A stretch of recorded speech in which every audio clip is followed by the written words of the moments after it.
Bonjour tout le monde, je suis content de vous retrouver. Nous sommes le mardi 9 août 2022. On a une map qui ne bouge pas tant que ça, hein. Le Bitcoin toujours sur les 24 000, l'Ether toujours sur les 1700. Le Binance Coin, hein, qui surperforme, on l'a vu, hein, ces dernières semaines, il a cassé à la hausse finalement le sommet qu'il avait déjà établi par rapport au Bitcoin. Regardez, si on regarde son graphique, hein, du Binance Coin par rapport au Bitcoin, c'est le seul qui finalement a eu ce genre de charte, hein, c'est-à-dire quelque chose qui vient dessiner, voilà, une tasséance comme ça, vous voyez, c'est-à-dire un triangle, hein, finalement rectangle comme ça, et on voit qu'on est venu finalement le breaker cette semaine du 1er août, et on allait chercher un objectif assez élevé. D'ailleurs, on avait vu les objectifs ensemble sur une émission précédente. Je ne sais pas quel objectif nous avons atteint avant de retracer, parce qu'on voit qu'il y a un léger retracement qui s'opère. Il s'agit des 0,618, c'est effectivement le premier objectif. Mais derrière, voilà, la hausse n'est peut-être pas terminée. Si vraiment on a un enthousiasme et voilà, une spéculation excessive à la hausse sur le Binance Coin, je pense que sans problème, on peut aller chercher cet objectif des 100%. Malgré tout, attention, c'est vraiment pas un moment pour investir. On le sait, on est plutôt sur des niveaux de résistance et non pas des niveaux de support. On aime bien plutôt investir sur des retracements. Là, c'est pas du tout le cas. On a vraiment beaucoup de bougies vertes d'affilée en weekly sur le Binance Coin. Mais malgré tout, pour ceux qui en ont déjà et qui le hold, voilà, vous avez plusieurs objectifs de revente qui s'opèrent, dont le premier qui a été atteint. Vous l'avez vu ici sur les 61,8 de Fibo. Alors là, ça vous donne le prix par rapport au Bitcoin, certes. Et pour moi, c'est plutôt, finalement, ça m'arrange, puisque actuellement, en fait, je revends mes Binance Coin pour du Bitcoin, puisque je ne pense pas que nous soyons sur des prix, hein, par rapport au dollar de revente. On a tellement chuté ces derniers mois. Je pense que ça serait dommage, finalement, de revendre ces cryptos sur des prix aussi faibles, même si on sait très bien que le Bitcoin peut encore diviser son prix par deux. Je pense que le pire est déjà passé. Je ne pense pas que le pire soit à venir, mais après tout, ça reste que mon opinion, et je n'en ai aucune idée. Il ne faut pas se fier sur ce que je vous raconte. On ne peut pas se fier sur, voilà, ça c'est mon avis, mais ça ne veut pas dire que ça va se passer de cette façon. Nous, on identifie des supports, des résistances. On a le Binance Coin qui vient chercher une résistance par rapport au Bitcoin. Donc le revendre pour du Bitcoin, ça semble pertinent. Si on va plus haut, qu'est-ce qu'on fait? On n'achète surtout pas du Binance Coin. On continue de le revendre petit à petit. Voilà, on vend nos Binance Coin par palier. On décide à l'avance combien de pourcentage on veut vendre. Donc au total, par exemple, admettons qu'on a 10 Binance Coin, on veut en vendre en tout 80% pour en garder 20%. Voilà, parce qu'on estime qu'on va peut-être rester dans un bear market qui va durer un peu plus de temps et que c'est peut-être mieux de se sécuriser avec du Bitcoin, admettons. Et si on veut vendre 80% de ces Binance Coin, eh bien, on positionne à nouveau notre Fibo de prolongation, donc c'est celui que je vous ai mis juste avant, hein, tout à l'heure. On le positionne comme ça. Alors, on peut le mettre soit ici, vous voyez, sur cette mèche, soit sur cette mèche. Ça dépend comment vous voulez faire. Si vous estimez que voilà, vous faites un peu d'héliotisme, qu'il y a une figure ici, vous allez plutôt prendre ce point-là. Mais en fait, en réalité, ça ne va pas changer grand-chose, hein. Vous pouvez mettre votre Fibo ici. Regardez, l'objectif des 68 dans ce cas-là n'est pas atteint. Si vous le mettez là, on voit que là, en revanche, l'objectif des 61,8 a été atteint. Et vu que là on est en train de retracer, j'ai plutôt tendance à avoir envie de le mettre comme ça, le Fibo, puisque pourquoi? Parce qu'on voit que cette ligne-là matérialise une résistance. En fait, c'est le cours qui le montre. Donc ça veut dire que c'est assez fiable. Et donc on peut estimer que là, si on continue de grimper, on peut avoir les 100% qui également repoussent le cours sur ce niveau-là. Donc premier point de revente ici, on peut vendre 2 BNB par exemple ici, donc 20% de ces BNB.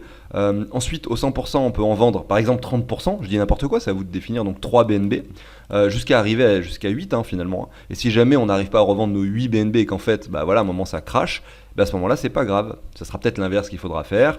Et avec les BNB qu'on a revendus, les bitcoins qu'on a récupérés lorsqu'on a revendu nos BNB ici petit à petit, on va racheter du BNB plus bas si jamais le cours revient sur des prix intéressants. Mais c'est pas le cas actuellement, on n'est pas sur des prix intéressants pour acheter du Binance Coin, on le voit. Donc c'était une petite analyse d'introduction très rapide ici sur le Binance Coin. Aujourd'hui, on va parler d'un projet qui est très intéressant, vous avez dû le voir sur la miniature et le titre. Il s'agit de Synapse, Synapse avec le token SYN, classé 155e sur le classement des cryptos au niveau de la capitalisation.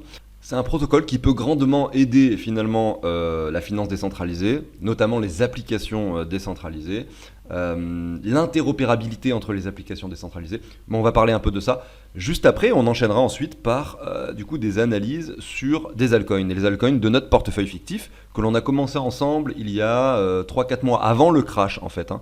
Donc oui, le portefeuille est en négatif, donc notre portefeuille qui avait débuté à 2400 € a perdu 20% de sa valeur aujourd'hui parce qu'on a pu investir petit à petit à chaque fois que le marché descendait. On a encore, hein, sur ce portefeuille 1000 $ à investir, donc c'est pas rien. On a de quoi encore faire du DCA, c'est-à-dire moyenner nos prix d'achat pour espérer sur une future hausse établir des gains avec ce portefeuille. Donc on va en parler, on va regarder un peu les cryptos qu'il compose. On en a acheté, je crois, donc on avait prévu d'en acheter 40. Pour l'instant, nous en avons 37, il en reste 3. On va pas sélectionner les 3 dernières tout de suite. On va d'abord regarder ce qui s'est passé sur les cryptos qu'on a déjà acquis et voir ce qui se dessine sur ces dernières. Donc voilà, ça c'est pour l'émission du jour, le programme d'aujourd'hui. Pensez à l'abonnement, au like si le contenu de la chaîne vous plaît. Moi, je vais vous passer la très courte introduction. Je vous dis à tout de suite. Allez, on est parti avec Synapse. Donc son prix 1,41$. Sa capitalisation boursière est de 263 millions de dollars approximativement.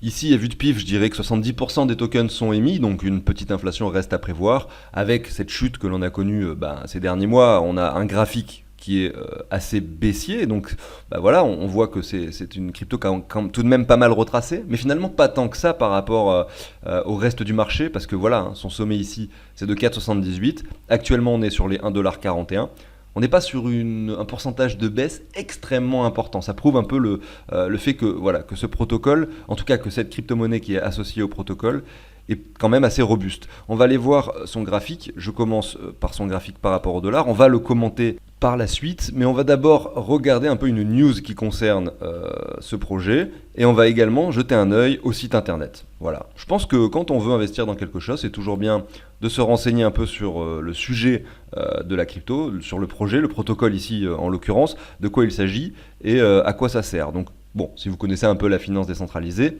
vous savez probablement ce que c'est un bridge. Un bridge, ça va permettre de transférer des crypto-monnaies d'une blockchain à une autre, tout simplement.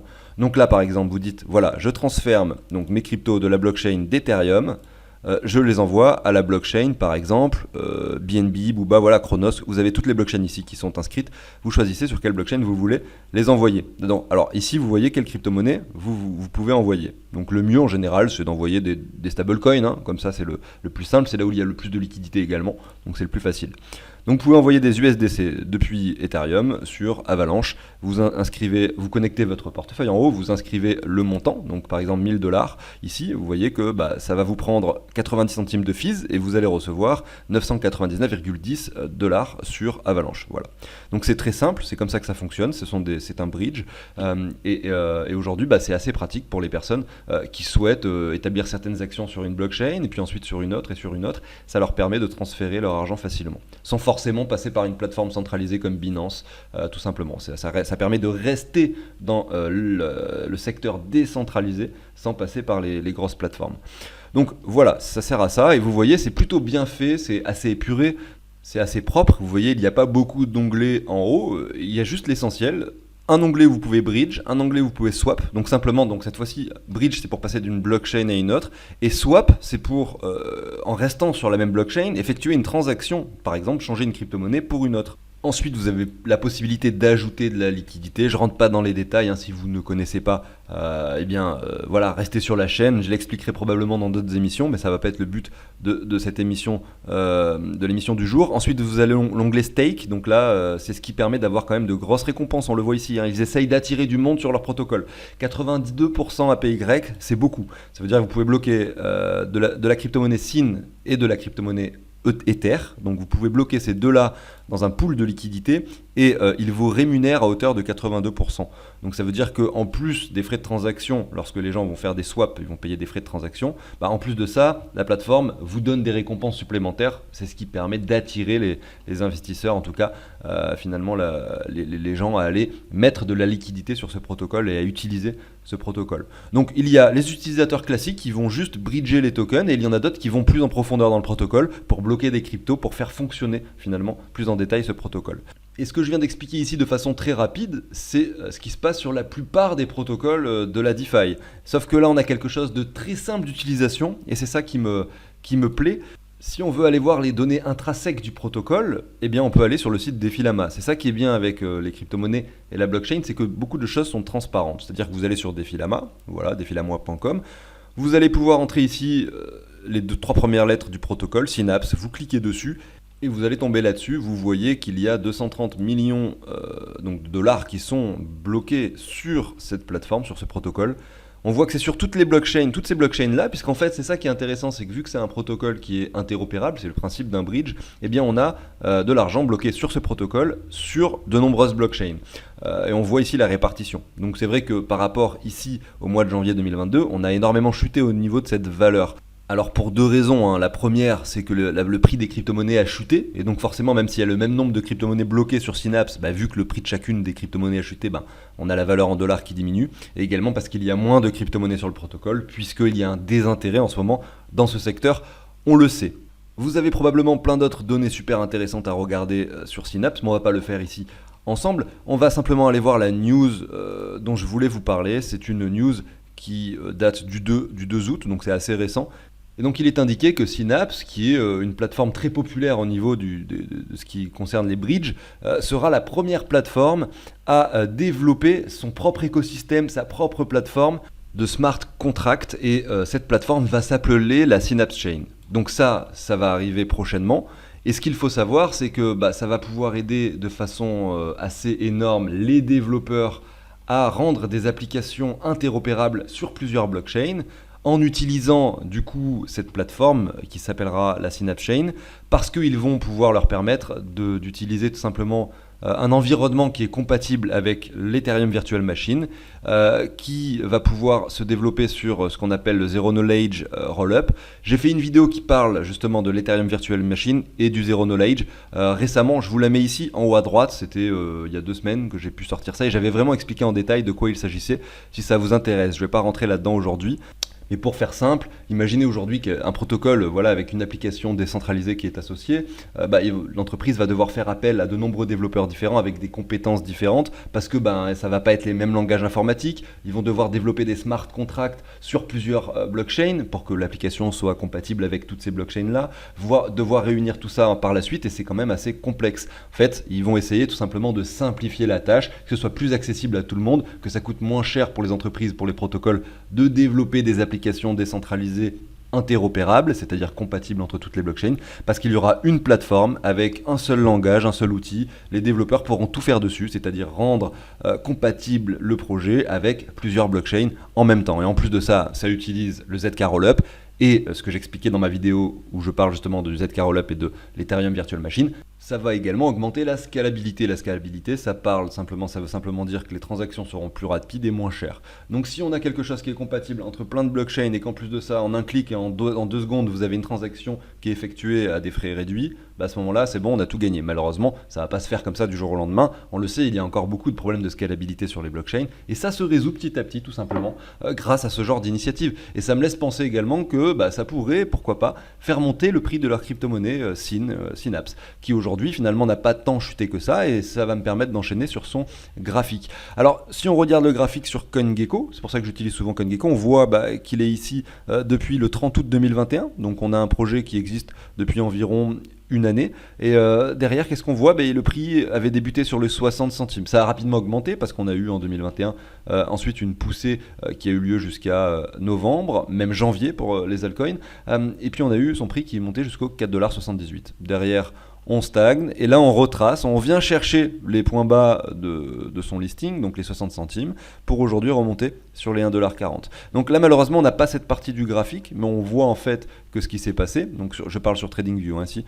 on voit qu'on n'a pas la partie du graphique, mais en fait grosso modo c'est ça qui s'est passé, voilà, comme ça, on a eu le prix ici qui était similaire au prix d'ici. Donc en fait on est revenu sur un support pertinent à cet endroit-là, qui représentait les prix lors de son lancement, et on rebondit dessus, et on vient chercher ce point de résistance aujourd'hui.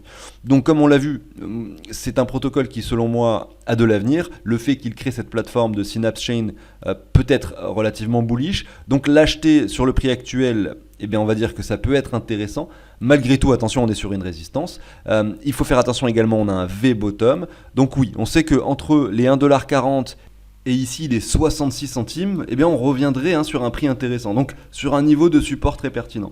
Donc voilà, En acheter maintenant, pourquoi pas. Se mettre des ordres d'achat plus bas, pourquoi pas. En tout cas, ce qui est sûr, c'est que on ne sait pas si ce retracement aura lieu, donc c'est toujours bien de prendre un petit bag maintenant au cas où si la performance s'effectue directement. En revanche, voilà, on a toujours ce risque que l'on revienne un petit peu plus bas, et si le Bitcoin vient faire de nouveaux bottoms, évidemment que là, il est quand même fort probable qu'on casse ce point de support très pertinent des 66 centimes pour aller chercher des niveaux inférieurs, hein. Donc attention, ça reste un investissement, on sait que c'est risqué. Moi, je vous explique simplement que pour moi, ça reste un protocole qui a de l'avenir et sur lequel je vais mettre quelques billes, sans savoir si ça va fonctionner ou non.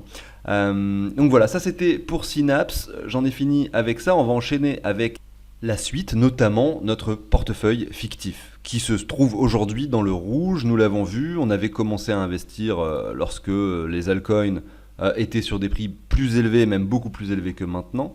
On va commencer par ADA. ADA, c'est la première crypto qu'on a acquis pour ce portefeuille fictif.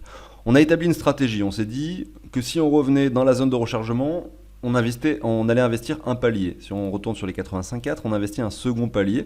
Et si on a une structure confirmée, eh bien on investit un troisième palier. Là, ici, vous avez les petits numéros qui indiquent combien de paliers j'ai pu acheter sur ces crypto-monnaies. C'est fictif, ça veut dire que c'est pas mon argent, je le fais de façon fictive. Mais c'est pour vous montrer une stratégie qui peut être adoptée sur des altcoins avec une petite partie de votre portefeuille, parce qu'ici on parle d'une diversification assez importante de 40 crypto-monnaies qui ont un potentiel de hausse assez importante. On n'est pas sur du Bitcoin ou de l'Ether ici, on est sur des petites crypto-monnaies. Alors, il n'y a pas que des petites, hein. ADA c'est une forte capitalisation, Shiba aussi, mais il y a également des crypto-monnaies beaucoup moins capitalisées. On reste dans le top 200 en général, hein. Je ne vais pas m'amuser à aller chercher du top 1000, mais voilà, c'est quand même des crypto-monnaies avec un potentiel de hausse beaucoup plus important que le Bitcoin par exemple, tout simplement.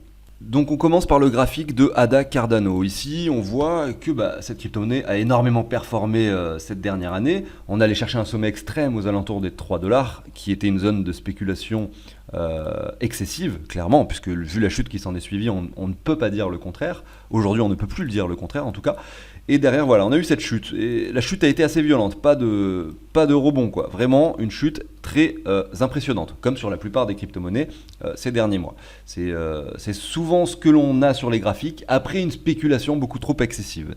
Qu'est-ce qui s'est passé? On est revenu sur les 38,2, on les a percés comme dans du beurre. On a légèrement rebondi, hein. On voit que d'ailleurs les niveaux de Fibo sont pertinents. Parce que regardez, ici les 38,2, ici je suis en weekly, donc chaque bougie représente une semaine. Si je zoome ici en daily, c'est-à-dire que chaque bougie représente une journée, on voit que quand même les 38,2 a joué un rôle de support provisoire, puisque on a rebondi dessus pour établir, si on regarde ici le pourcentage, approximativement 22% de performance avant de continuer cette chute baissière. Mais ça n'a pas duré longtemps et on le voit sur le graphique en weekly. Le support n'a pas tenu très longtemps. Derrière, on chute à nouveau. Et là, on vient chercher les 61,8. Alors, je ne sais plus à quel moment exactement on a investi sur ADA Cardano, mais je pense que c'était dans la zone de rechargement plutôt vers les 78,6. Donc, probablement aux alentours des 80 centimes, peut-être 1 $. Ici, voilà, on a commencé à investir au niveau de notre stratégie, ici, sur ADA Cardano. Donc oui, on a investi 20 $, aujourd'hui il en reste 9, parce qu'il y a eu un seul palier d'atteint. On est allé chercher ensuite un niveau inférieur, on a touché ici les 85,4, et on y est encore, vous voyez, sur les 85,4. Donc là, ce qu'on va pouvoir faire, c'est mettre notre deuxième palier d'achat. Notre premier palier d'achat a été atteint à cet endroit-là, lorsque nous étions dans la zone de rechargement, ici, et notre deuxième palier d'achat, ce sont les 85,4.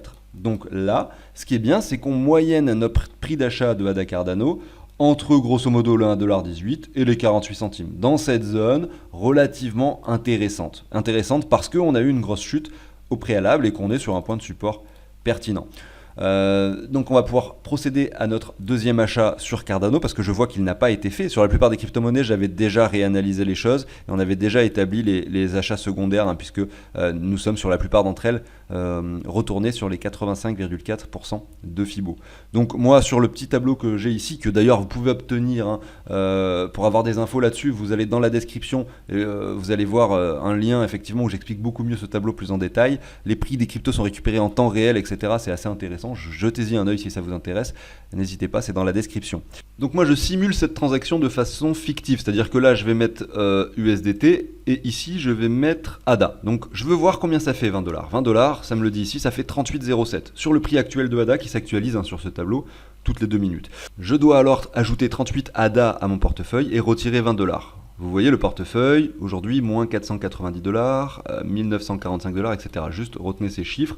Donc je vais ajouter mes 38 ADA ici, 38,07 si je ne dis pas de bêtises, et je vais supprimer donc 20 $ du portefeuille. Donc j'ai simplement rééquilibré les choses. Il y a moins de dollars désormais, mais il y a plus de ADA. En fait, on revient sur l'équilibre et donc mon portefeuille a toujours la même valeur. J'ai simplement simulé cette transaction en soustrayant d'un côté, en l'ajoutant de l'autre. J'ai actualisé mon portefeuille avec cette transaction fictive. Donc la configuration est à peu près la même pour toutes ces crypto-monnaies, hein, c'est-à-dire qu'on a eu une énorme chute ces derniers temps, on se stabilise sur les 85,4 de Fibo, raison pour laquelle la plupart d'entre elles ont 2 paliers investis. Voilà, j'ai dézoomé un petit peu pour ceux qui veulent avoir la liste plus complète des crypto-monnaies, si vous voulez faire pause. Donc il y a Dodge, LRC, Link, AAVE, et ensuite vous avez celle-ci, donc ERN, VRA, VET, etc. etc.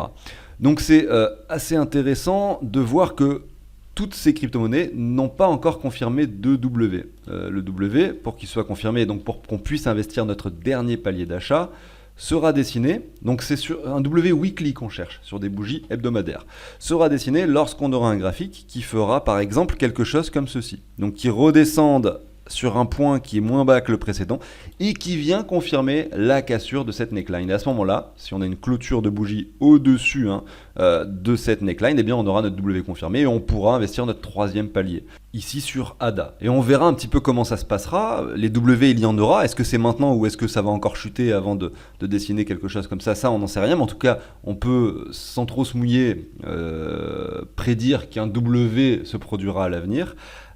Et à ce moment-là, c'est là qu'on mettra notre 3e palier. Et on verra lesquels valident justement ces W en premier. Est-ce que ce sera les cryptos les plus capitalisés? Est-ce que ce sera les cryptos les moins capitalisés? Ça, je n'en sais rien. En tout cas, ce qui est sûr, c'est qu'aucune crypto-monnaie n'a réellement produit de W pour l'instant. Justement, regardez ici le DOT, on est également sur un V-bottom. Le SAND également V-bottom. En fait, la plupart ont une configuration relativement similaire. Le Gala, pareil. Le Matic, il est clairement sur un très gros V-bottom avec une performance très importante qui s'est opérée. Mais attention, hein, on a 230% de performance sur Matic. Ça n'empêchera pas, pourquoi pas, de reperdre à nouveau, par exemple ici, 50 ou voire 60% de sa valeur actuelle pour dessiner ce W ou alors pour aller chercher un point inférieur. Alors ça dépendra également du marché général sur les cryptos. Notamment en suivant le Bitcoin, on peut se faire une idée générale du marché crypto, puisque c'est lui qui mène la danse, qui mène le marché. Bien sûr, on le sait. Voilà, donc je vais enchaîner avec FTM, ça sera la dernière crypto-monnaie que je vous montrerai aujourd'hui. On observe, si on zoome un peu, regardez qu'on a une sorte de W en weekly qui s'est dessiné. Donc on va essayer de zoomer là-dessus pour essayer de voir si c'est un W ou non.